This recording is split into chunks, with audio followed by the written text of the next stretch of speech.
Howdy, folks. It's Meandering Mike in the Man Cave of Madness, and it is sometime before midnight, and we are continuing our playthrough of Fort Jefferson Attack from the Historical Game Company. We are now on turn 5. There's been lots of action. The Americans have been hard-pressed. Two of their blockhouses have been disordered, haven't been able to shoot. All of their fleeing citizens have been killed. Their Cascade Islands, except one of them was defeated once, came back from a card and was defeated again. Their units are getting kind of light, but they are digging in and causing casualties to the Chickasaw. That pile is growing. They're hoping that they can maybe kill enough dudes off that maybe somehow they can keep one or more of those destruction objectives alive, and if they can hopefully drive the Chickasaw away from these forts, the blockhouses, and maybe rally them. There's a card that can rally them regardless of adjacent units. We will see what happens. Let's go. Let's dig into it and get the action going. So, of course, the very first thing to do, and we will definitely try to remember to do our defensive fire. So the card we just drew for the Chickasaw is Piominco's Men. 8 Chickasaw units to move, 6 attack, +1 attacks by Chickasaw units within 2 X's of the Piominco unit. So currently, Piominco is right here. So that means this blockhouse is in jeopardy. Now, of course, he could move. He could decide to move elsewhere and get his 2-hex range to support any and all attacks within 2 X's of him. So he could potentially move, or he could just stay where he is and try to pound the snot out of that thing. So let's get that going. 8 Chickasaw units to move. I'm going to adjust this tripod here so I can get a little better view. All right, from a slight distance, the little bird's eye view a little more. So, are they on top of any destruction squares? That's the first thing I want to do. 1, 2, 3, 4, 5, 6, 7. No, okay. So this one's unoccupied. That one's got an Illinois regular. Those are over there. So they can only attack with 6. They can move 8. 1, 2, 3, 4, 5, 6. So yeah, they may want to say, like, dude, we want to really pound the snot out of this. We want to make sure we can kill it. So let's say, for example, we're going to move this guy here. 1. Colbert is moving off. He's going to retreat for now. He's going to get closer to his buddies. He's going to hang out. You know, he can come back this way, that way at some point, but he doesn't want to get himself killed. So that's 2 moves.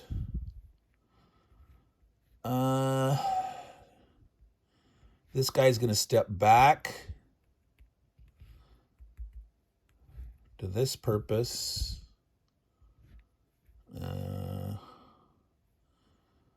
guy's going to step up.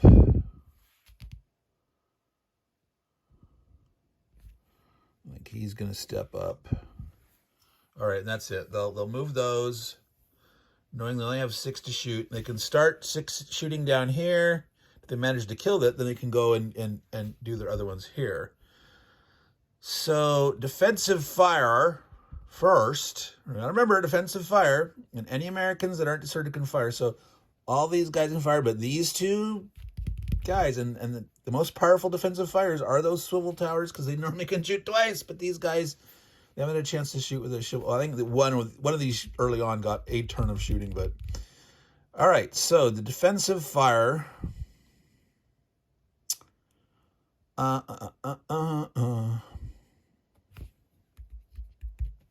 so this guy could shoot. So it's 3 units.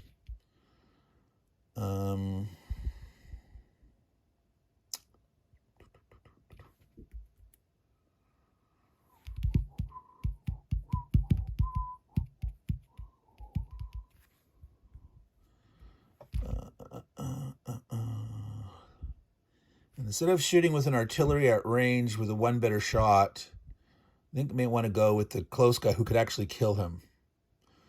So this guy is going to defensive fire here.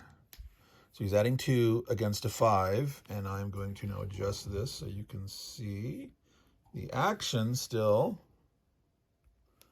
And over there, and 2, 8, boom, he did it. They actually killed it. They're saying thank you very much. That was defensive fire. Now, you know what? I never actually thought about that. Can you advance after combat on defensive fire? Where does it mention combat phase? Where does it mention advance? Again, it's not. There's not a rule that says advance after combat. Combat phase.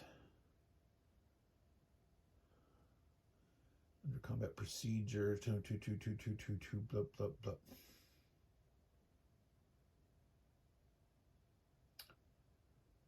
Retreats. Okay. Retreats. All retreats. After the retreat or elimination of defending unit, 1 attacking unit. Well, technically, in the tacticality of it, in the defensive fire phase, you are attacking. It's even though it's a defensive fire. You are attacking with the unit, and you are shooting at a guy that's defending against your attack. So technically, you could advance after combat in defensive fire. I'd actually never thought of that, and I'm going to do it. He's going to try to keep this line tight, try to keep pushing them back. Yeah, no one can help here. So does this guy try to push him back just to create some room, or do they do everything they can here? So actually, I think we're going to do this. We're going to have this fort shoot at this guy, trying to retreat him, and then this guy could shoot at one of these guys and have a small chance to kill him. You know, when you're adding +2 against a 6, you can roll the 6 and have the net 8 and kill him. So he's going to shoot at him at Whitehead, adding 3. So 4 or greater, he retreats. A 6 would normally kill him, but you can't with artillery shooting alone. But let's roll the die. Adding 3. He rolled a 6. 9. He has to retreat. He would have otherwise been killed, but he is disordered. Okay, he was attacking, so obviously there's no advance there. But now this guy technically can range defensive fire here. That was 1 attack, one shot, 2 shots. The 3rd defensive fire. He is going to try to shoot at that guy with defensive fire. Adding 2. He missed. He rolled a 2, 4. Boom. Defensive fire over. So now it is the Chickasaws' attack portion, combat portion of their turn. And they are definitely going to try to kick some booty down here. So they will start with just units down here. These 2 guys teaming up, 1 attacking, 1 supporting. So 2 base, adding 1 for combined is 3. Adding another 1 because of the card, Piominko's men. All Chickasaw tech units, by Chickasaw units within 2 X's, so they're both within 2 of him. So we're adding 4 to the die versus done. So on 5 or 6, it's a hit, and he will be eliminated. You ready? You can see it over there. 3, no luck. So he still stands. So now we will do these 2 guys. They're wimpier defense, but they've got the same attack strength. So they're attacking, same thing. We're adding 4 on a 5 or a 6.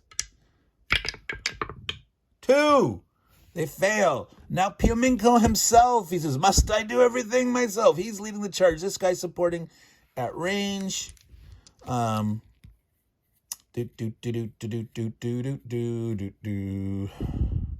So that's the same thing. 5 or 6. What happens? No.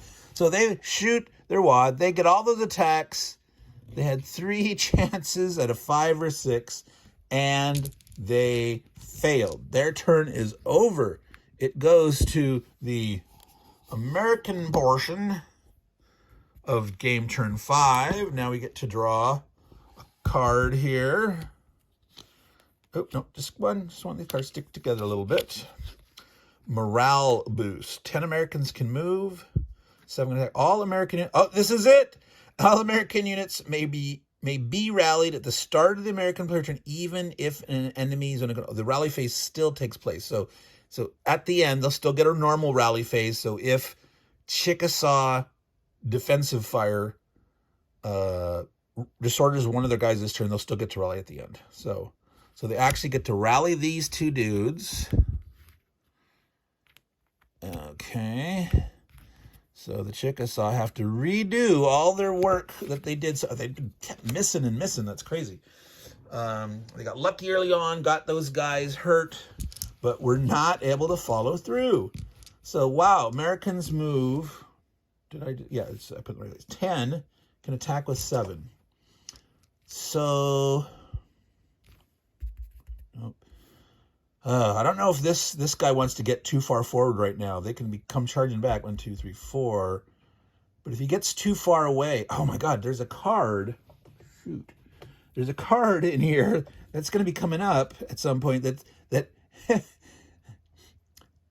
2 units from Fort Jefferson area are supposed to move to Island 1 because they want to go hunting. During the middle of all this, supposedly they go off hunting. Which would mean, I suppose the guy who's already there would count. But one of these guys would have to back off and start moving that direction. Because obviously these guys can't move here. Boy, that could really hurt them really bad timing-wise. Oh, boy. 1, 2, 3. Yeah, I'm going to move this guy here over so that he can be a reserve. He can start coming back this way. If that card disappears, and then we know it's not until the next time the deck gets shuffled, then maybe they run down here freely or something. I don't know. Wow. See, this guy could potentially come up here and try to get in. That would be, it'd be dangerous with all. But yeah, you need to get 3 into the fort to win instantly. See, the Americans potentially collapse. They could lose a couple and they could get. But yeah, it's almost like maybe the Chickasaw want to say, forget these stupid guys and, maybe run this way, try to penetrate the middle, stay away from the swivel towers now that if they're back in action. But let's figure out what the Americans are going to do. Wow. Do they back up and just let the swivel cannons start blasting? Maybe they do that. Maybe they retreat like crazy. Well, maybe they want to defend this, though. 2, 3, the militia.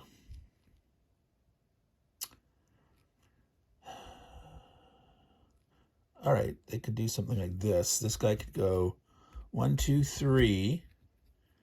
Block here at the crossing. This guy could move to here, even though he's not the better defender. 6, 2. This guy. All right. See, this guy here could shoot at this guy. Well, he moved, so he can't shoot this turn. We have to remember that. Yeah, I still think this guy can attack him, but in the future. Does this guy stay and shoot? Or... Oh, yes. At the end of the Chickasaw turn, they had their rally phase. This guy had been disordered from defensive fire, and so he was able to rally at the end of the Chickasaw turn. All right. So moving. This guy could run all the way back. He could stay here. He could go into the woods. You can't attack out of the woods if you move into the woods.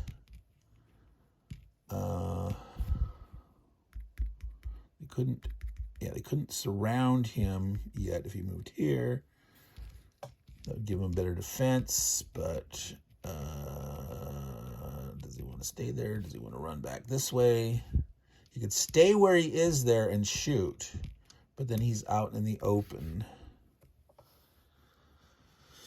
Let's just do it. Let's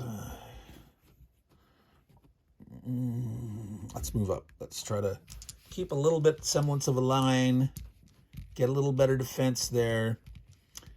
All right, so now it's Chickasaw defensive fire. There's no one within range of 2 here. He's within range here, but there's no way you can touch him alone. It's now a new turn. That bonus for Piamenko. So I suppose, that's the thought. Should have Piamenko been able to add to himself? Well, he had Chickasaw units attacking, other guys attacking. He's a Chickasaw unit. I guess he counts for himself, sure. But he'll be able to shoot, but he can't do anything there. He's not in range. This guy can shoot.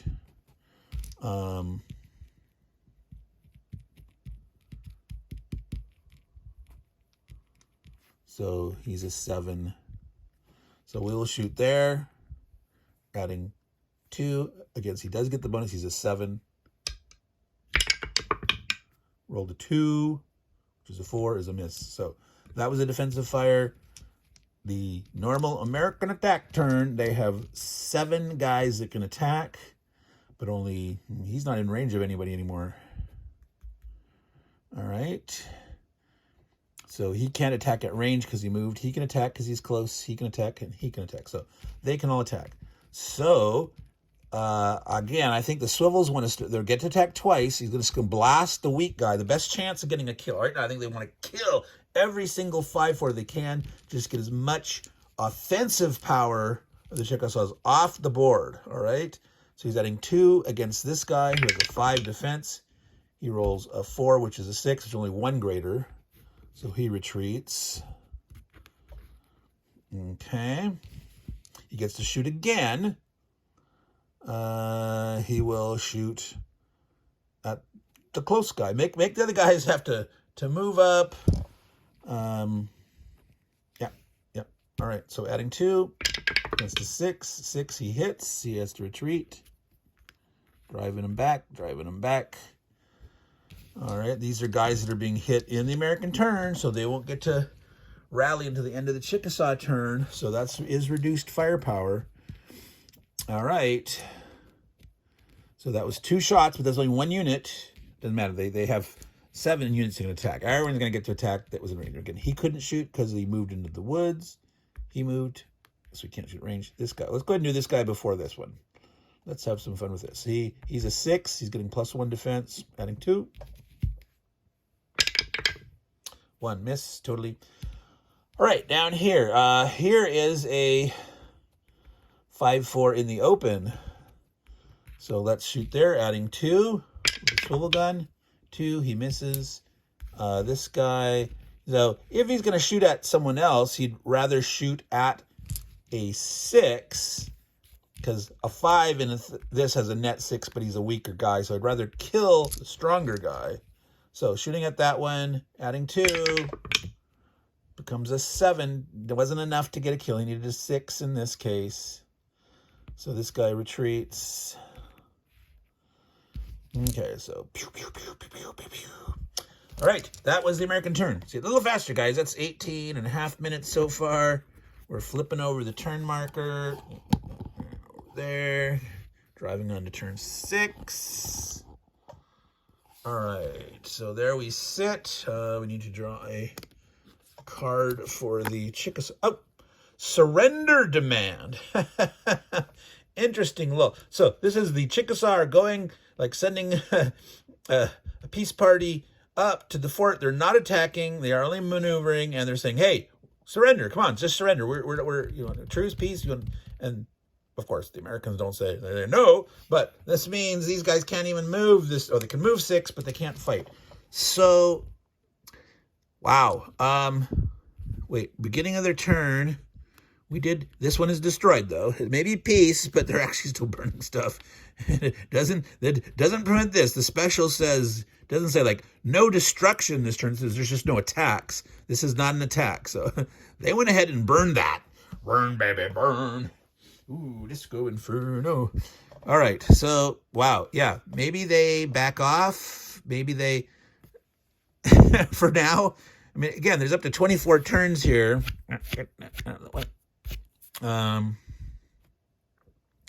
Refigure out what they're doing. They can't attack instead of letting the swivels pound on them. Wow, that's a tough decision, boys. Yeah, maybe they do that. They just back off for a minute. 1, 2, 3. Now remember, it's 1 to go uphill. 1, 2, 3. But he's getting defense. He's like, I'm going to be up here. So the next, it's there. He can't reach it. Now Colbert. 1, 2, 3, 4. He could start moving over to there. I don't know if he wants to do that at this point. All by his little lonesome. That just seems nuts. 1, 2, 3, 4.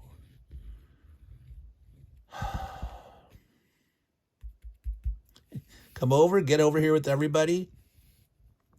Or try to get some guys starting to, well, see, even he can't, that's his zone. This guy, they could start to come over this way. All right, so, yeah, he's going to do that. 1, 2, 3, 4. So we move 1, 2, 3. He's just going to sit there. So we move 6.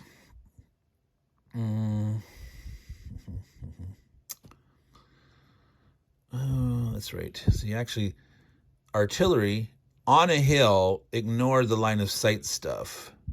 So potentially he can even, like if this guy says move to here in this building, it's not. From him shooting over here, he can shoot that because of his perspective at that extra stuff, he can shoot over this. But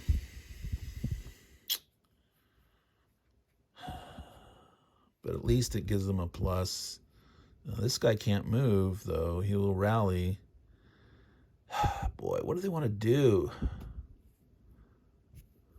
Can't come this way yet. Wow, they're going to have to try to penetrate through the middle or something, do some funky thing.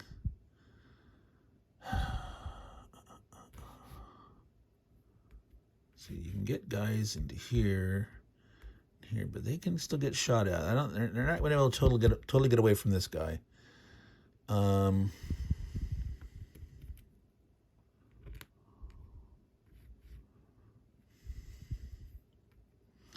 they want to?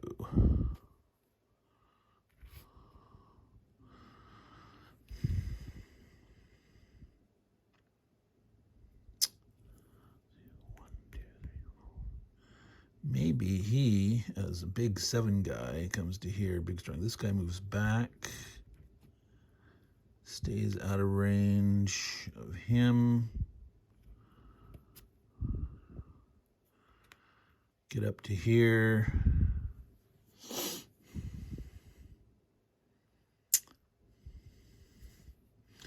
See, if they do jump on here, they can move down here, and the next turn they can move on if they're trying to penetrate. But he'll be in the area. These guys have got to leave some room here. So got to have at least 2 spaces away. So he can, wait, he was here. He can be back here. They could retreat over or around or through. They could get him with 2, bang, bang, bang. I don't know. It's all deadly.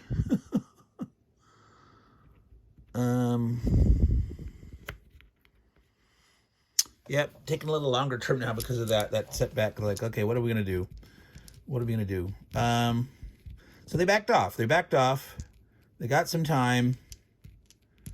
Let's maneuver a little bit, see what can happen.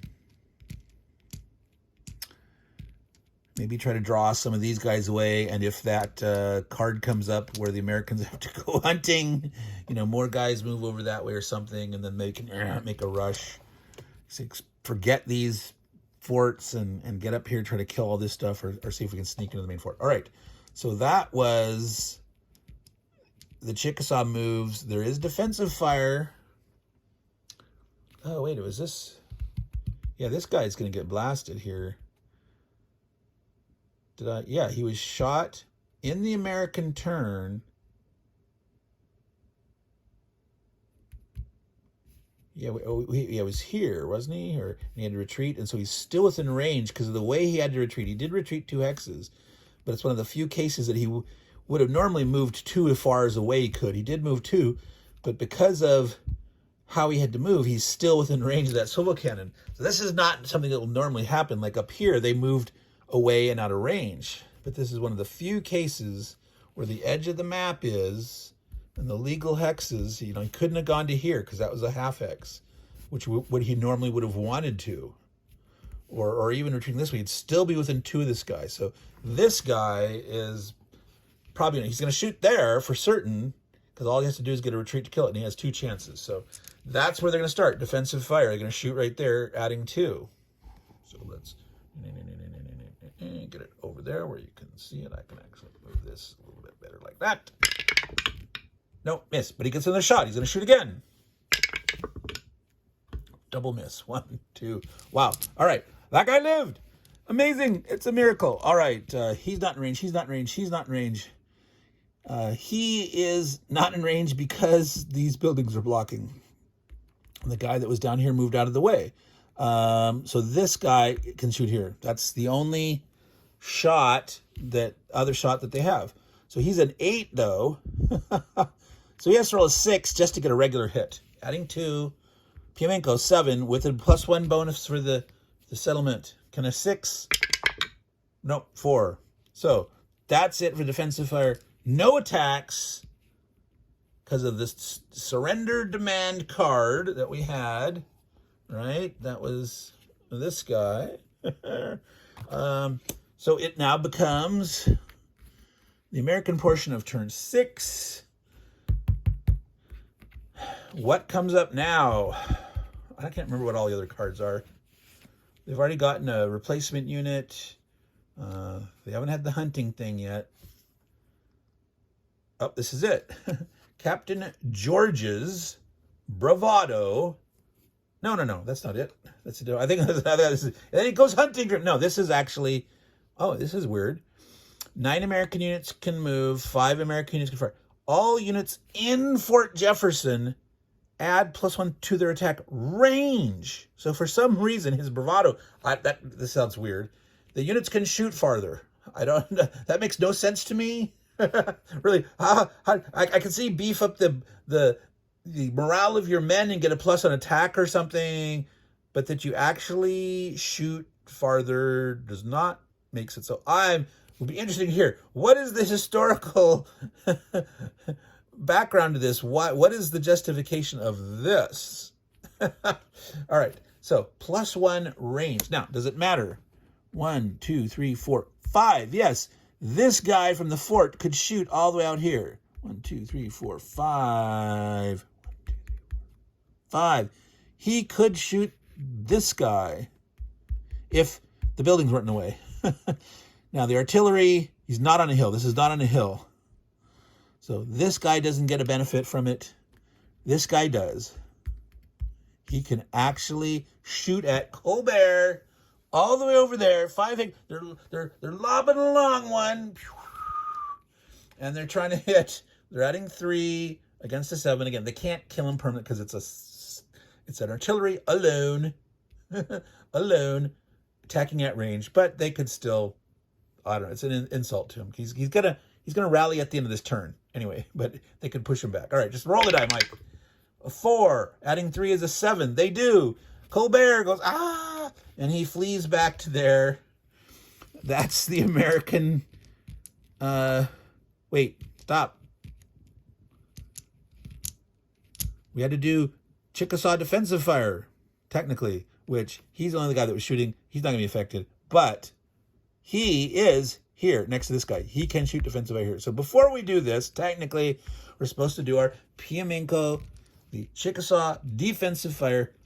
Only Colbert, Whitehead, Piamenko, only Piamenko's in range. He's adding 2. This guy is a 7 because it's 6 + 1.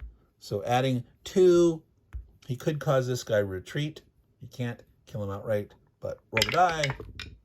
See there, he rolled a 5. Is a 7 is an equal net 7. This guy has to retreat. He does retreat. All right.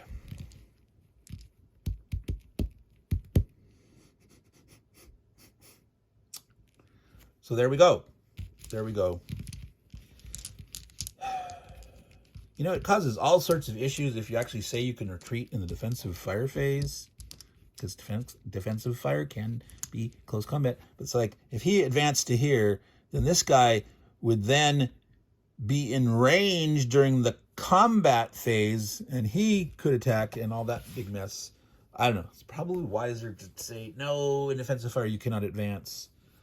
But that's another thing to actually get clarification, because it doesn't say, and, you know, in defensive fire, you're not the attacking player's turn, but in that phase, your unit attacking is rolling their attack strength, rolling a die, determine a combat value compared to the other guy that you're attacking, his defensive value, etc. So, yeah. All right, let's finish it up.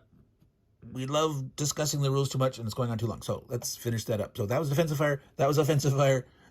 Now the turn's over. It is rally phase for...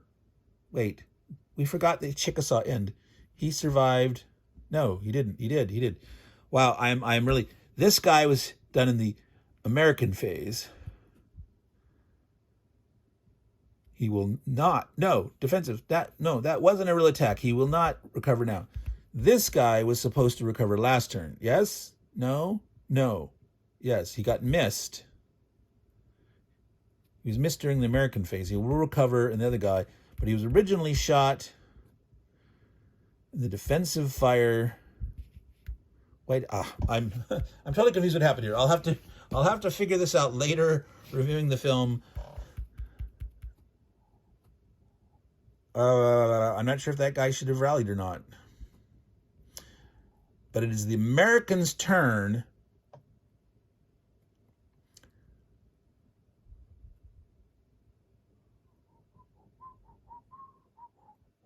Yeah, see, these got back. This was the attack, and they retreat. No, this was not. This was of the previous turn. These guys should have rallied. Am I forgetting things? Did I not do that right? At the end of turn 6, the second turn,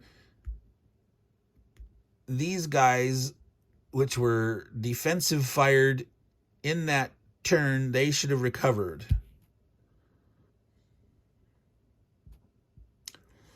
And that was the same thing. He should have already recovered. This one I'm not sure about. There's something about this thing here, and I'm forgetting and thinking, and something's weird. But he was shot in defensive fire. This is definitely the end of his turn. That's the end of turn 6. I hate when I miss things like that.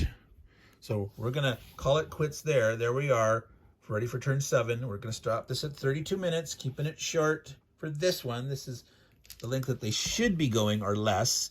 And obviously, if you're playing 2 players, there's less talk, more movement, less chatter. You know, you're thinking about your turn when the other guy's going. You're going back and forth. It should all be faster, as it was when I played myself alone. But yes, that's that. And he was definitely shot during the turn. He will not recover until the end of the Chickasaw turn on turn 7. I'm not sure about this guy. I will figure it out. I will review, and I'll figure this out, and we'll adjust him for next time, whether he should be undisordered or not. All right, so that's it. Meandering Mike, Man Cave of Madness. We're marching on 34 minutes. We'll definitely finish before 35. For those of you who saw the Britannia game giveaway was finished, that'll post before this video. I've just shot this one after the other one, but this will appear after it. I have surpassed 400 subscribers on my channel. And so I will do another game giveaway. So we just finished the Britannia giveaway. We will do another one. I'll probably set that up to have 2 or 3 prizes. I'll probably set up that prize drawing to be on May 1st. The new giveaway will probably be posted within a day or 2. Just have to figure out what it'll be and what kind of crazy meandering method will be for this giveaway or not. But so that's it, folks. Meandering Mike, Man Cave of Madness. You've been watching a playthrough of Fort Jefferson Attack, the game from the Historical Game Company, set in 1780. This is Fort Jefferson on the Mississippi River, Meafield Creek, 2 to 3 miles south of where the Ohio River meets the Mississippi River. Lots of fun, and continue play hopefully tomorrow, another playthrough. So to all you good folks out there who are watching Take care. Say goodbye to Scully, and ciao.